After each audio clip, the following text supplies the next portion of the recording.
Welcome back to What the Health, the podcast that bypasses the bullshit and talks about the messy, confusing, and downright awkward parts of healthcare so you don't have to figure it out alone. And today, we're talking about something that way too many people deal with, but almost no one actually talks about. It is the most common sexually transmitted infection in the world. If you have ever had sex, hell, even if you haven't gone all the way, you've probably still been exposed to it. But people don't even know they have it.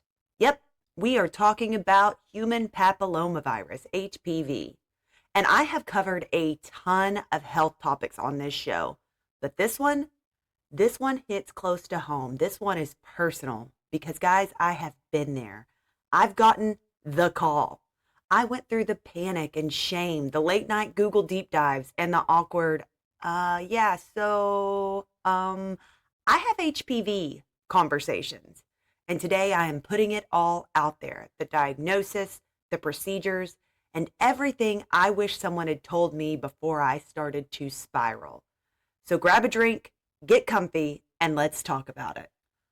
All right, let me set the scene for you. I was sitting in my car, iced coffee in one hand, phone in the other, feeling like an absolute queen because I had just left my OBGYN appointment for the year and I was told, and I quote, everything looks perfect. Y'all, I walked out of that office feeling so smug, like I had just aced a pop quiz on my personal vaginal health. I didn't know it at the time, but I was celebrating a little too early because exactly 5 days later, I got the call. You know the call, the one where your doctor's office leaves this cryptic voicemail and it's just calm enough to be alarming. Hi, this is Rebecca from Dr. Patel's office. We have your test results. Give us a call back when you get a chance. No rush. No rush? What do you mean, no rush? Obviously, I immediately pulled over with my heart racing and sweaty palms because my brain had already told me I only had 48 hours to live, because otherwise they would have told me that everything looks fine, right? Well, when I finally got Rebecca back on the line, she said words that stopped me cold. Your pap smear came back abnormal. You have tested positive for high risk HPV. Excuse me? I tested positive for what? I wish I could tell you that I reacted with grace and maturity and handled it like an adult, but I did not. Instead, I think I blurted out something like, wait, what? I have an STD? What does that mean? Do I need to tell my mom or my partners? Am I going to have to call people like this was a COVID exposure? And that was just the beginning. So buckle up because today I am spilling the tea, the fear, the shame, the Google rabbit hole that nearly sent me into a heart attack, and the awkward conversation with my partner, as well as the procedures that had me questioning every life choice I have ever made. HPV is the most common STI in the world, with nearly 80% of people getting it at some point in their life. And yet, no one talks about it. But that changes today, my friends, because let me tell you this. If I had to go through this emotional roller coaster that is an HPV diagnosis, you are damn right we're talking about it on this show. So let's get into it. So there I was, clutching my phone, parked outside a Target, staring at my steering wheel like it held the answers to the universe. Meanwhile, the nurse is on the phone being so calm, like she's telling me my Amazon package was delayed instead of casually diagnosing me with an STI that's linked to cancer. It's very common. Almost everyone gets HPV at some point in their life. Ma'am, I'm going to need you to match my energy right now because I am spiraling. She goes on. Your body might clear the virus on its own, but since your strain is high risk, your pap smear showed some abnormal cell changes, so we need to monitor it. At this point, I'm sweating. Okay, but what does that mean? Is this a wait and see situation or a start planning my funeral situation? Her response, while kind and gentle, did nothing to prevent me from crashing out. But before we dive into that particularly embarrassing WebMD spiral, let's take a little detour.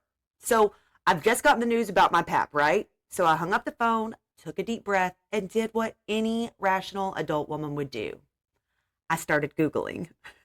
Because if you're like me, I mean, when I say like me, I mean a woman, you've probably heard the term HPV before, right? But when I got that call, I didn't have a clue what it actually meant. I mean, I had heard of it, but in the same way I've heard of quantum physics. I knew it existed, but I couldn't explain it if my life depended on it. So here's the deal. Let me break this down for you. HPV stands for human papillomavirus, but let's be honest, nobody calls it that. It's like the share of STIs. One name is enough.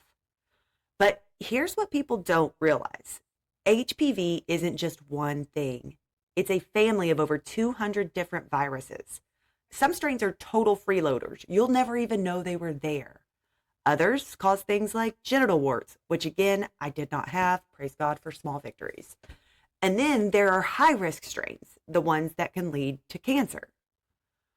And here's what I wish someone had told me when I got that call, that HPV is insanely common. In fact, like I said earlier, it is the most common sexually transmitted infection worldwide. Almost everyone who has ever had sex has been exposed to it. If you were sexually active, even once, you're at risk for HPV. And here's the kicker. You don't even need penetration to get it. HPV spreads through skin-to-skin contact, meaning oral, vaginal, anal, even just intimate touching can pass it between partners. Condoms do reduce the risk, but they don't eliminate it completely. Around 80% of sexually active people will contract it at some point. 80%. Meaning if you don't have it, you are in the minority. And usually your body can fight HPV off on its own. About 90% of HPV cases clear organically within 2 years. HPV does cause almost all cases of cervical cancer, and it is responsible for throat, anal, vulvar, and penile cancers. And that's where the breakdown of HPV grading comes into play. So if you've ever received an abnormal pap result, chances are your lab result said something like CIN 1, 2, or 3 with LSIL or HSIL, atypical squamous cells of undetermined significance, positive for HPV. Well, what the fuck does that mean? That's not any help. So for those that were just as unfamiliar as I am, let me tell you what it means. So CIN stands for cervical intraepithelial neoplasia. And it's basically a fancy medical way of saying that some of the cells on your cervix are acting a little sketch. It's not cancer, but if left untreated, these abnormal cells could eventually turn into a cancer down the road. Doctors usually find CIN through a cervical biopsy, which means they take a tiny sample of tissue from your cervix, check it under a microscope to see if anything looks off. Think of it like a pre-warning system. Your doctor is catching these changes early so they can be handled before they become something serious. But how do the CIN and LSIL, HSIL relate to one another? So let me try to put this all together. LSIL and HSIL, which are acronyms for the nerdy medical terms low-grade squamous intraepithelial lesion and high-grade squamous intraepithelial lesion. And remember, CIN equals cervical intraepithelial neoplasia. So that being said, think of LSIL and HSIL as the red flags doctors see in your initial pap smear. If your pap smear comes back abnormal, they might do a biopsy to figure out the exact grade of the abnormal cells, CIN 1, 2, or 3. And here's how they connect. LSIL equals CIN 1, which means mild changes and low risk. So there are mild changes in your cervical cells. If your doctor does a biopsy, these changes usually match up with CIN 1, which means the abnormal cells are only affecting the surface layer of your cervix. Most CIN 1 cases clear on their own because your immune system can fight off HPV. What happens next is usually your doctors just monitor it with another pap smear in a year to see if it goes away. Think of LSIL CIN 1 like a tiny scratch on your cervix that usually heals by itself. And then we've got HSIL, the high-risk squamous intraepithelial lesions. CIN 2 or CIN 3 is related to HSIL. These are more serious and carry a higher risk with them.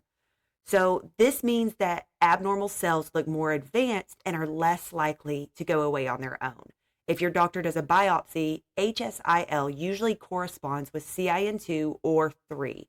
CIN2 means moderate cell changes deeper than CIN1. It may go away, but treatment is often recommended.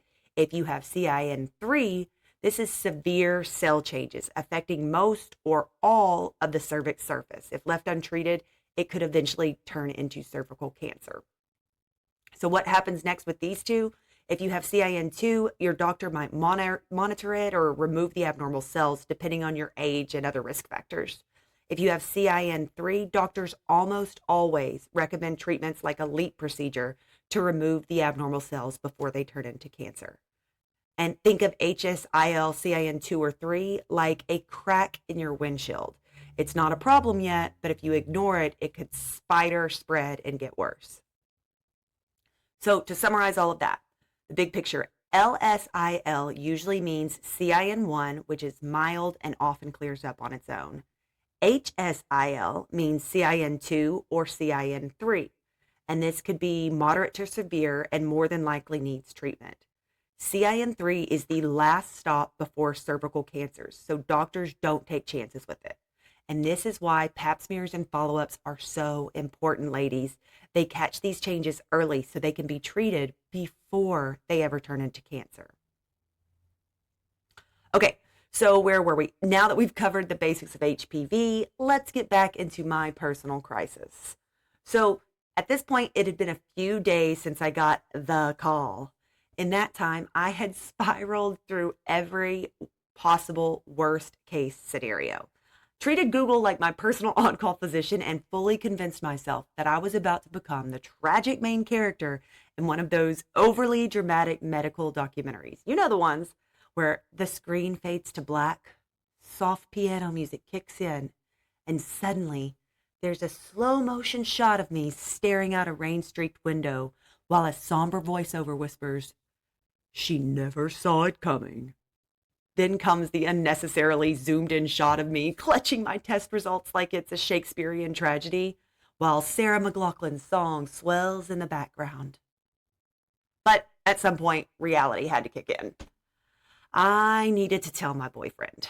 I mean, but how do you exactly start that conversation? "Hey babe, how was your day? By the way, my cervix is waging war against me and I might have accidentally given you an STD. Yeah, no. I went back and forth in my head for days. Do I wait until after my procedure? Do I casually bring it up over dinner? What if I just never say anything? Which, let's be real, was never an option, but a girl can dream. Finally, one night I set him down. My heart was thudding out of my chest. I could literally hear it in my ears. My mouth was dry, and I was fully prepared for him to freak out, ask a million questions, or worse, look at me like I was some kind of whore, like I had done something wrong. So I took a deep breath. "Hey, so I need to talk to you about something kind of important." Immediately his face shifts. He's alert, like I just told him there's a gas leak in the house. "Okay, what's up?" At this point, my brain is screaming, "Abort! Abort! Just say you love him and go make him a sandwich." But no, I powered through. "So, I had my pap smear last week. Well, I got a call from my doctor and it came back abnormal." His eyebrows knit together. "Abnormal? What does that mean?" All right, here we go. "It means I tested positive for HPV, a high-risk strain of it." Silence. A solid 3 seconds of absolute silence. And then finally he speaks. "Wait, don't most people have that? Excuse me? Sir, I have been having a full-blown existential crisis, and you're just out here being all calm and logical? Like, where was this energy when I was Googling HPV death rates at 2 a.m. last night?" I blink. Yeah, I mean, kind of, but it's still like a thing." He shrugs. "Okay, so what do we do?" We. This man said we. As if my cervix and his immune system were in this together. And at that moment, all the shame that I'd been carrying lifted just a little. "Well, I have to get a procedure to remove some of the abnormal cells, and after that, my body will hopefully clear the virus. Or that's what the doctor's office told me." "Okay, so when's your procedure?" And just like that, he had moved on. No interrogation, no judgment, no disgust, just acceptance. And that's when I realized I had been carrying around all of this shame for nothing. All of this fear, all of this secrecy for what? HPV isn't a dirty little secret. It's just a virus. But even after that relief, I still hadn't told Gina. And weirdly, telling my best friend somehow felt scarier than telling my boyfriend. Because there's something about saying it out loud to someone who really knows you, like knows all your dirty little secrets, that makes it feel worse. Fast forward to a week before my LEEP procedure. Gina and I had margaritas in front of us, chips and queso on the table, and the perfect vibe for me to ruin the mood. Gina was talking about some bullshit from her office, some girl named, well, let's call her Karen. Karen microwave fish in the break room. I mean, who the fuck microwaves fish? That is like, you're straight up going to hell after that. I was nodding along, pretending to listen, but in reality, my brain was a circling tornado of anxiety. You're being ridiculous, I told myself. Just tell her it's Gina, it's fine. But my brain refused to cooperate because even though I knew HPV was common, even though I knew she would never judge me, there was still this voice in my head whispering, what if she looks at you differently? So instead, I just sat there stuffing my face with tortilla chips. Like, finally, after what felt like eternity, I just very gracefully blurted out, hey, so I have HPV. And do you know what that beautiful creature did? She laughed. I mean, she full on belly laughed. Like, I had just told her I accidentally texted my boss something dirty meant for my boyfriend. That kind of laughed. I blinked and said, like, I'm sorry, are you mocking my pain? And shout out to all you Princess Bride fans. If you get that reference, you know, you know. So anyway, Gina waved her hand, still giggling, and she just, no, girl, no, I'm not mocking you. Me too. I nearly fell out of my fucking chair. What? She shrugged and took a casual sip of her margarita. Yeah, I had it in college. My body cleared it. It's no big deal. No big deal. Meanwhile, I'd been sitting in crippling shame for almost 2 weeks, convinced I had to be medically shunned, and this woman was out here treating it like she was talking about seasonal allergies. Why didn't you ever tell me that? I demanded. She raised an eyebrow. I don't know. Why didn't you tell me? Touche, my friend. Touche. And that was the moment I realized just how insanely common HPV is. The only difference between me and Gina, she never felt ashamed. No one made her feel like she had done something wrong. Meanwhile, I'd been drowning in self blame for weeks. And that's when I decided I am done being ashamed. If we can talk about the flu, COVID, strep throat, and freaking toenail fungus, then we should be able to talk about HPV without whispering it like it's a dirty little secret, because HPV is so common. But the shame around it, that is what we need to eliminate. And with that weight lifted, it was time for me to face the LEEP procedure. And let me tell you, nothing prepares you for that. But I'm hoping that I can share this portion of the story with you and help with any anxiety you may have if this is something that you're going to be dealing with soon. So remember earlier when I said we'd get back to the response from my doctor's office when I asked them if I was dying? So quick recap. I had just asked very seriously to the nurse, okay, but like, what does HPV mean? Is that like a wait and see situation or a start planning for my funeral situation? You know what that woman did? She laughed, not like a chuckle. She straight up knee slapping laughed. Like this was some kind of inside joke. Like I wasn't actively spiraling into medical crisis mode in the middle of a suburban Target parking lot. Sarah. And the way she said my name was like she was saying, you sweet, beautiful dummy. Sarah. You know that tone, right? Anyway, she went on, honey, you're not dying, not even close. But you do need a procedure to remove the abnormal cells. Dr. Patel wants to do what's called a LEEP procedure to make sure these abnormal cells don't turn into something more serious, okay? Okay, I said hesitantly. You want to drop a few more details about that? Or So she explained in very scientific words what a LEEP procedure was. I only understood about every seventh word that she said, but what I took away from her explanation was that Dr. Patel was going to burn off parts of my cervix. And I think I played it cool for the rest of our conversations. We scheduled the procedure for 2 weeks from that day, and I hung up the phone. I sat there stunned, wondering how I went from thinking I had just aced my personal vaginal health exam to learning they were going to set my vagina on fire. And or at least that's what the dramatic part of my brain was saying. But after another thorough Google spiral, this is what I learned. And I'm going to try to give this, y'all, the down and dirty in a way that actually makes sense. Okay, so LEEP, a LEEP procedure. This stands for Loop Electrosurgical Excision Procedure, which sounds like something from a sci-fi horror movie, but I promise it's just a fancy way of saying we're going to use a tiny electrified wire to remove the sketchy looking cells from your cervix before they turn into something worse. Think of it like this. Imagine your cervix is like a garden and your doctor just found some weeds, aka abnormal cells. They have the potential to spread if left alone. A LEEP procedure is like taking a tiny high-tech weed whacker and carefully trimming away just the problem areas, so the rest of the garden stays healthy. Sounds simple, right? Well, kind of. So here's what actually happens during a LEEP. First thing is you get comfy in the stirrups. Yep, the same setup as a pap smear, except this time there's a little more action involved. They numb your cervix next. Don't worry, you don't feel pain, just a little pressure. They use a local anesthetic, which means you're awake, but you won't feel the procedure itself. And then the loop goes to work. Your doctor takes this thin electrified wire loop, think of it like a tiny lasso made of science, gently shaves off the abnormal cells. The electricity helps cut and cauterize at the same time, so there's not a ton of bleeding. And they may zap a little extra tissue just to be safe. If the cells were particularly feisty, your doctor might use a technique called electrocautery to ensure nothing sketchy is left behind. Basically, they smooth out the area like a finishing touch on a cake, except, way less fun. And that's it. You're done. The whole thing takes less than 10 minutes. Seriously. You could be in and out before your Starbucks mobile order is ready.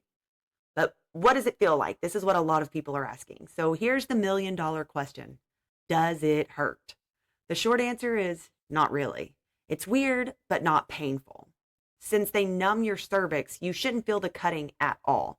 What you will feel is pressure, maybe like a slight cramp when they inject the numbing medicine, and then a bit of an unsettling sensation when that tissue is removed.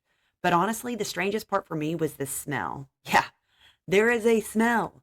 Because they're using electricity to remove tissue, there's a bit of a burning scent, like they really are setting your vagina on fire. And let me tell you, there is nothing that fully prepares you for the moment that you realize, like, oh, that smell? Oh, that's me. I'm burning. So what happens after you finish your LEEP? So you just had part of your cervix shaved down, or like I like to say, you had your vagina set on fire. Now what? So you can expect some cramps and discharge. Expect mild cramping, kind of like period cramps for a day, maybe two. But you will have some funky looking discharge for several weeks as your cervix starts to heal.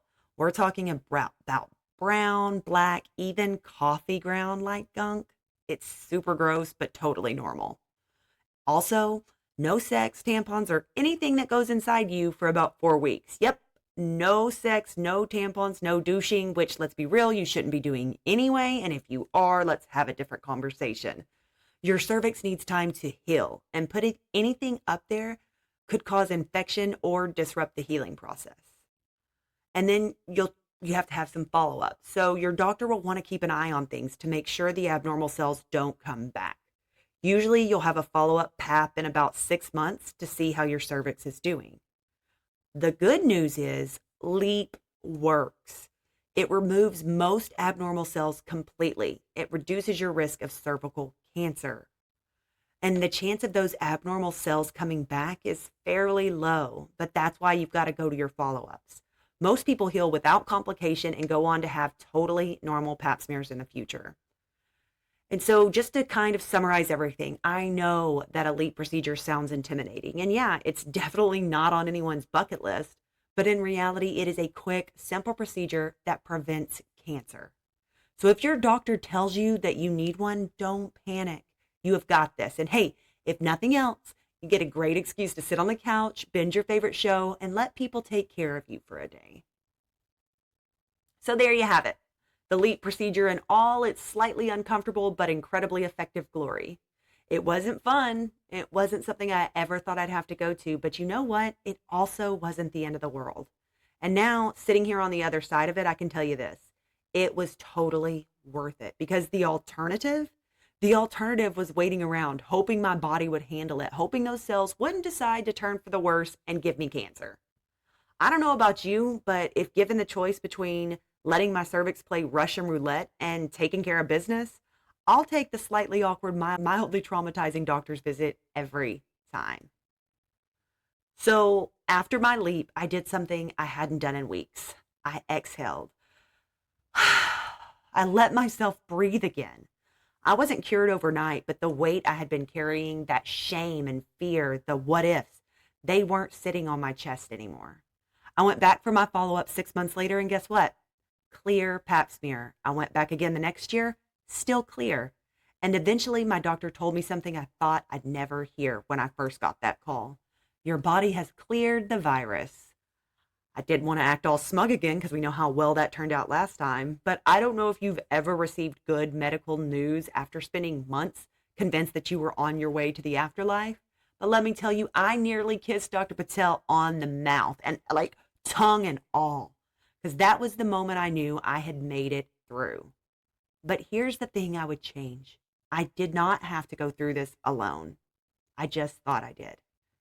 And that's why I wanted to share this story today, because if you're sitting here staring at your phone after getting that call, feeling your stomach drop and your throat close up, I want you to hear this.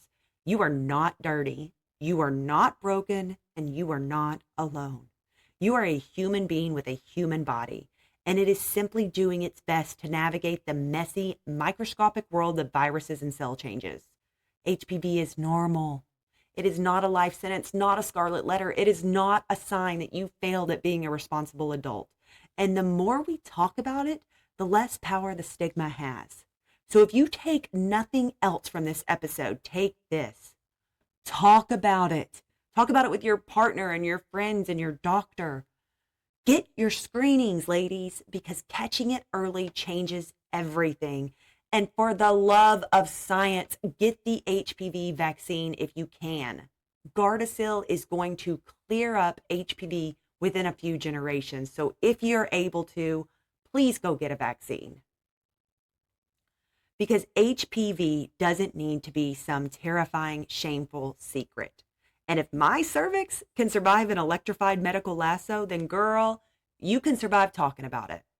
And listen, if you ever find yourself completely blindsided by something like this, sitting in a Target parking lot, gripping your phone after an unexpected STI diagnosis, just know this. You are exactly where you need to be. Grab a bottle of wine, a pint of ice cream, and that throw pillow you absolutely don't need, but suddenly have to have, which happens every time I go to Target. Because sometimes the best kind of comfort isn't deep advice. It's soft blankets and salted caramel swirl. And honestly, that's what this whole experience has been. It's been a lesson in finding comfort where I can and letting go of shame I never should have carried in the first place, and realizing I was never actually in this alone. So if you're sitting with your own version of this story, whether you just got the call, you're waiting on results, or you're carrying around the secret you're too afraid to say out loud, I need you to hear me. You're not alone. Your people, the ones who truly love you, will probably surprise you the same way mine did. And if you don't feel like you have that kind of support, then let me be the first to say it. I see you. I hear you. And I promise this does not define you. If you ever feel like sharing your experience, I would be honored to hear it, whether it's a comment, a message, or just by subscribing and knowing you're part of this conversation. I hope you know that your voice matters. And if you're not ready to share, that's okay too. Just know that whenever you are, there's a space for you here. because the only way we let go of shame is by bringing it into the light. And together, we can change the conversation. Thank you guys for being here, for listening, and for sitting in this moment with me. Until next time, stay safe, stay curious, and always choose kindness.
Welcome back to What the Health, where we bypass the bullshit and talk about the messy, confusing, and downright awkward parts of healthcare so you don't have to figure it out alone. And today, we're talking about something that way too many people deal with, but almost no one actually talks about. It's the most common STI, sexually transmitted infection, in the world. If you've ever had sex, hell, if you haven't gone all the way, you've still probably been exposed to it. But most people don't even know they have it. Yep, we are talking about HPV, the human papillomavirus. Now, I've covered a lot of health topics on this show, but this one's personal because I've been there. I've gotten that call. I went through the panic, the shame, the late night Google deep dives, and the awkward, I have HPV conversations. And today I'm putting it all out there. The diagnosis, the procedures, and everything I wish someone had told me before I started to spiral. So grab a drink, get comfy, and let's talk about it. This is What the Health. Let's get into it. All right, let me set the scene for you. I was sitting in my car, iced coffee in one hand. Ooh, that's super loud. Hang on.